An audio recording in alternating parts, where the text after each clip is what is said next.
கரூர் கூட்ட நெரிசல் துயரம் குறித்து விசாரிப்பதற்கு உயர்நீதிமன்றத்தால் அமைக்கப்பட்ட சிறப்பு புலனாய்வு குழுவுல கூடுதலாக 8 அதிகாரிகள் நியமிக்கப்பட்டிருக்காங்க.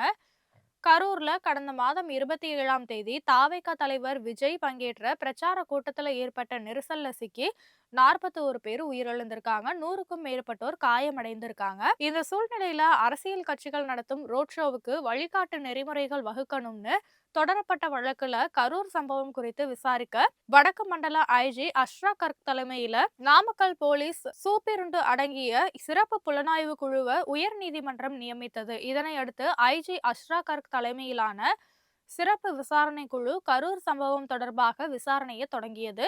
சம்பவத்தை நேர்ல பார்த்தவங்க, அந்த பகுதி மக்கள்னு பலர்கிட்ட விசாரணை நடத்த உள்ளதா சொல்லப்படுது. இந்த நிலையில ஐஜி அஷ்ரா கர்க் தலைமையிலான குழுவுல எம்பிக்கள் விமலா, ஷியாமலா, தேவி ஆகியோர் இடம்பெற்றுள்ள நிலையில கூடுதலாக மேலும் 8 அதிகாரிகள் நியமிக்கப்பட்டிருக்காங்க.